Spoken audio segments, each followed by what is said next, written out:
Hi, I'm Bakhtar Sanov and you are watching AnewZ Weekend, and here are the headlines. Israeli Prime Minister Benjamin Netanyahu anticipates Hamas to start hostage release on Sunday. Severe cold forces change in Donald Trump's oath of office plans ahead of historic day. U.S. Supreme Court upholds TikTok ban. Application set to go dark for 170 million users.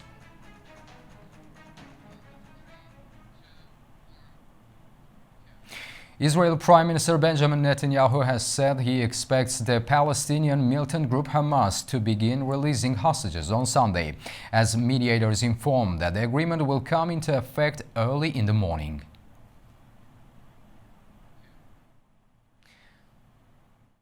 The Israeli Prime Minister's office says it expects Israeli hostages to be released by Hamas as early as Sunday. The statement was issued before Israel's cabinet approved a ceasefire and hostage release deal with Hamas, aimed at ending the 15-month war. The war was triggered by a Hamas attack on Israeli communities in October 2023 that killed 1,200 people and saw more than 250 hostages taken back to Gaza, according to Israeli tallies. Israel's military retaliation reduced much of Gaza to rubble. Palestinian officials say the operation killed over 46,000 people and displaced most of the 2.3 million people living in the area. In the first phase of the ceasefire, Hamas will release 33 Israeli hostages. Israel will, in turn, release all Palestinian women and children under 19 detained in Israeli jails. Envoys from both outgoing U.S. President Joe Biden and President-elect Donald Trump pressed for the deal, which was brokered with the help of Qatar and Egypt. However, the ceasefire faces resistance from hardliners within the Israeli government, who say it is a capitulation to Hamas. Israel's national security minister threatened to resign if the deal was approved, while Finance Minister Bezalel Smotrich warns of pulling his faction support for the government. While the truce is set to take effect in 2 days, the fighting continues. In Gaza, Israeli warplanes kept up intense strikes, and the Civil Emergency Service says at least 101 people, including 58 women and children, have been killed since the deal was announced. Blake Sifton provides the latest update from Tel Aviv on the Israeli cabinet's approval of the ceasefire deal. Following hours of deliberation, the full Israeli political cabinet voted to approve the Gaza ceasefire deal in the early hours of Saturday morning local time. This followed approval from the country's security cabinet earlier on Friday. While far-right ministers in the government voted against the deal, it did pass comfortably, with 24 ministers voting in favor and 8 against. Israeli civilians now have a period of time to oppose the deal and to petition opposition to it at the country's high court, although the high court is not expected to intervene, and the deal is expected to come into effect just after noon local time on Sunday. In this first 42-day phase of the deal, we expect to see 33 Israeli hostages exchanged for hundreds of Palestinian prisoners. And on the first day of the deal, on Sunday, when it comes into effect, we expect to see 3 Israeli female hostages released, and then a following 4 to be released on the 7th day of the deal. And then for the next 4 weeks, we expect to see 3 hostages released per week, with the remaining 14 released during the 6th and final week. Following the approval from the cabinet, the Israeli Ministry of Justice released a list of Palestinian prisoners who will be released during this phase. They include 735 names. They include women, children, as well as prisoners facing life sentences. These prisoners will be released into the West Bank, into Gaza, as well as exiled abroad. Among the Israeli hostages expected to be released, there are female soldiers, female civilians, men over 50, as well as the sick and injured. While we do know their identities, what we do not know is the order in which they will be released, as well as how many among them remain alive. While the Israeli government has said that a majority of these 33 hostages are alive, it is understood that several may be deceased. So, of course, while this is bringing great hope to the families of the hostages, that their loved ones may soon be released and that their nightmare may soon be over, there is also a great deal of fear and a great deal of anxiety as they wait to learn their fate. Blake Sifton for AnewZ, Tel Aviv. President Recep Tayyip Erdogan has reiterated Turkey's determination to eliminate terrorist organizations, emphasizing both peaceful and forceful measures to achieve this goal. Speaking at the AK Party's 8th Provincial Congress in Kayseri, central Turkey, Erdogan addressed the nation with a firm stance on the country's security priorities. President Recep Tayyip Erdogan stated that Turkey's goal is to ensure the peaceful and forceful elimination of all terrorist organizations in Syria. Turkish President highlighted the decline of the PKK-YPG terror group, describing it as close to being discarded after losing its utility for external agendas. He also issued a stark warning against any renewed efforts to destabilize the region, drawing parallels with the chaos caused by Daesh in the past. Erdogan's remarks underlined Turkey's continued focus on securing its borders and preventing further unrest in the region. South Korea's impeached president Yoon Suk-yeol has arrived in Seoul's Western District Court for a hearing to file a request by investigators to extend his detention on accusations of insurrections. This is the first time Yoon has left his detention center since his arrest earlier this week. Supporters of Yoon gathered in the street across from the court compound, waving South Korean and U.S. flags. Insurrection is one of the few crimes that an incumbent South Korean president doesn't have immunity from. Just days before President-elect Donald Trump was set to once again take the office on the steps of the U.S. Capitol, Monday's weather forecast of severe cold in the area forced Trump to pivot. Donald Trump announced that the U.S. presidential inaugural ceremonies will be moved indoors for the first time in 40 years. The inauguration address, prayers, and other speeches will be delivered inside the United States Capitol Rotunda. The last time an inauguration was moved indoors because of the bitter cold was in 1985 for former Republican President Ronald Reagan's second swearing-in, when the afternoon wind chill fell into the range of -10 to -20 degrees Fahrenheit. The forecast for Washington on Monday puts temperatures at the time of Trump's swearing-in at around 19 degrees Fahrenheit and will feel even colder with wind chill. According to Trump, his presidential parade would be moved to Capital One Arena, a sports venue in downtown Washington that holds 20,000 people. It was not immediately clear how a parade would be organized inside the sports venue. President of Azerbaijan Ilham Aliyev received Foreign Minister of Turkey Hakan Fidan. During the meeting, both sides hailed the successful development of the friendship, brotherhood and strategic alliance between Azerbaijan and Turkey in political, economic and all other areas. They expressed confidence that the bilateral ties would continue to strengthen in the future. During the conversation, they also exchanged views on the prospects for bilateral relations and issues of mutual interest. Iranian President Masoud Pezeshkian and Russian President Vladimir Putin have signed a 20-year strategic partnership treaty that includes closer defense cooperation.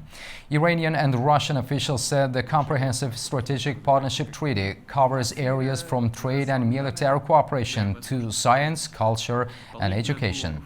Among other things, the two of the most heavily sanctioned countries in the world agreed to create a modern payment system that is independent of third countries with settlement in national currencies. Russian media shifts the narrative on the Azerbaijani Airlines Flight 8243 crash near Aktau, which preliminary findings suggest was caused by the Russian missile. They claim technical issues were to blame, citing an alleged transcript.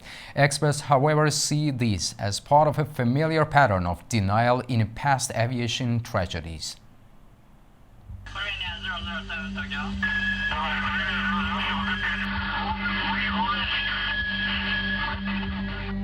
On 1 September 1983, a Korean Airlines Boeing 747 was en route from Anchorage to Seoul when it strayed off course into Soviet airspace near Sakhalin Island. The USSR's response: a Soviet Su-15 fighter jet piloted by Major Gennady Osipovich was dispatched to intercept the aircraft. Despite the fact that the Boeing 747 was a civilian airliner, Soviet authorities perceived it as a spy aircraft, allegedly confusing it with an American RC-135 reconnaissance jet. Osipovich fired 2 missiles, bringing the plane down. All 269 passengers and crew perished. For days, Moscow refused to acknowledge responsibility, with Soviet Defense Minister Dmitry Ustinov pushing for complete denial in Politburo meetings. When the truth became undeniable, General Nikolai Ogarkov took the stage, claiming the aircraft was on a deliberate spy mission coordinated by Washington and Tokyo. It wasn't until 1990, amid perestroika, that Mikhail Gorbachev formally admitted Soviet responsibility. By then, the damage to the USSR's international reputation had already been done.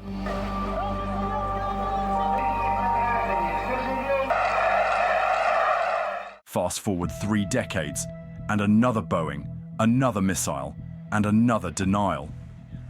On 17th July 2014, Malaysia Airlines flight MH17, a Boeing 777, was flying from Amsterdam to Kuala Lumpur when it was shot down over eastern Ukraine.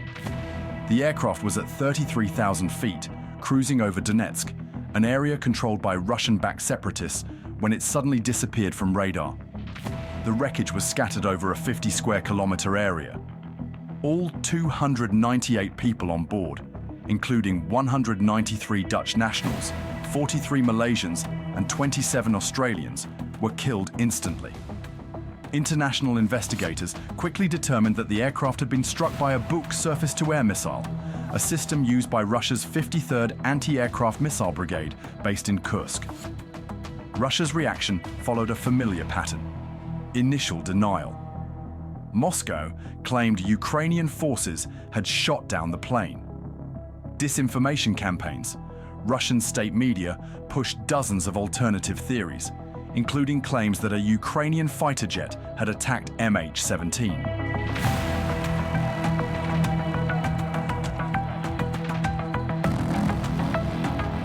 Fabricated evidence. Russian authorities even produced radar and satellite images attempting to shift the blame, many of which were later debunked. Obstruction of justice. Moscow refused to cooperate with international investigations and blocked UN resolutions aimed at holding those responsible accountable. After years of investigation, a Dutch-led joint investigation team, JET, concluded that the missile system had been transported from Russia into Ukraine and fired by separatist forces. In November 2022, a Dutch court convicted 3 pro-Russian separatists in absentia for their role in the attack. But Moscow has never admitted responsibility, echoing the denials of 1983.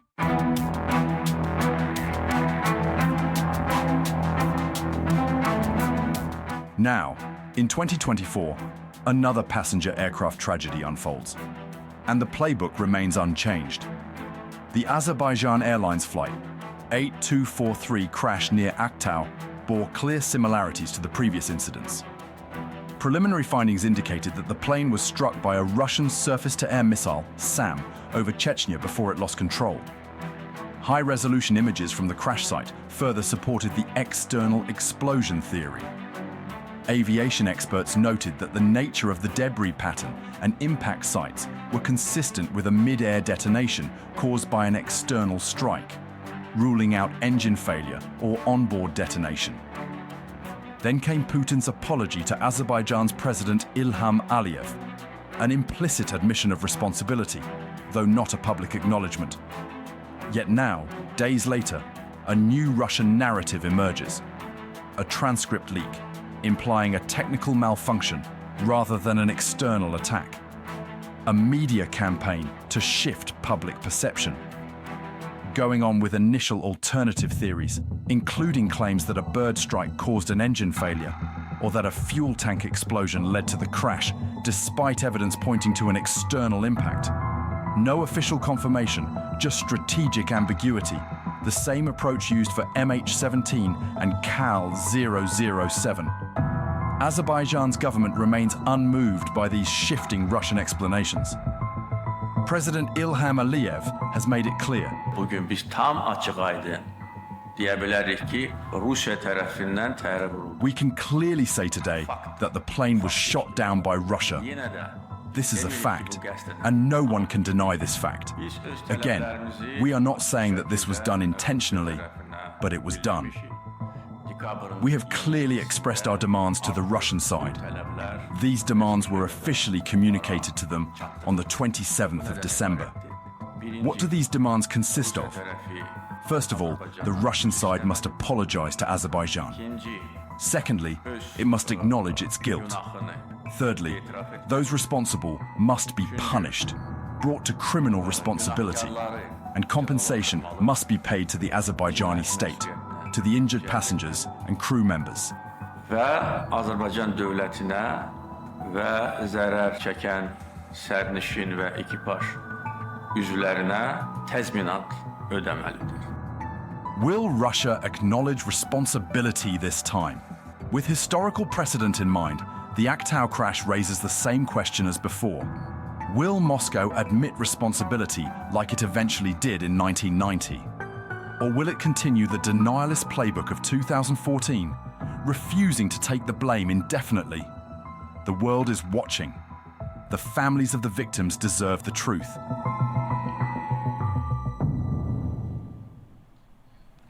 The U.S. Supreme Court on Friday upheld a TikTok ban in the United States, potentially blocking the application for 170 million users starting Sunday. In a major defeat for TikTok, the court ruled that the law doesn't violate free speech rights, siding with the U.S. government's national security concerns over the application's ownership by Chinese company ByteDance. The ruling ensures the law will take effect despite calls from lawmakers across the political spectrum for a delay. In 2022, Congress passed a law forcing ByteDance to sell the platform or shut it down in the United States by January 19th. The law followed concerns that the application could be used by China for espionage or propaganda. White House officials said Friday they would not enforce the ban and would leave the decision to President-elect Donald Trump, who takes office Saturday. During his campaign, Trump pledged to save TikTok. His team has been exploring options to delay the ban or save the application. Once Trump takes office, the law's enforcement will fall to his Attorney General, who could choose not to enforce it or delay its implementation. With just days to go before a potential nationwide ban, TikTok's CEO has thanked President-elect Donald Trump for his support in the fight to keep the popular application alive in the United States. TikTok's CEO, Shouzi Chu, expressed his gratitude to President-elect Trump after the US Supreme Court upheld a law that mandates the app's Chinese parent company, ByteDance, to either sell TikTok or shut it down in the US by January 19th. In a video message, Chu thanked Trump for his efforts to find a solution to keep TikTok operational.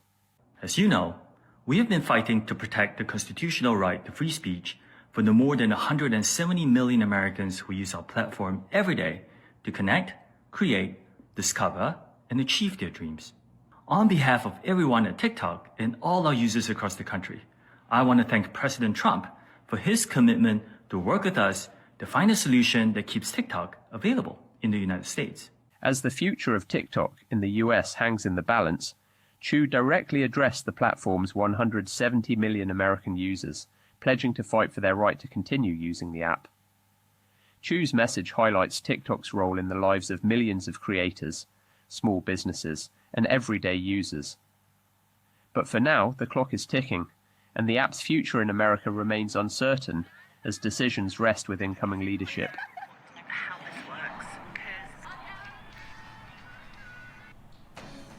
That's all we have for now from Baku. Thank you for tuning in and keep watching AnewZ.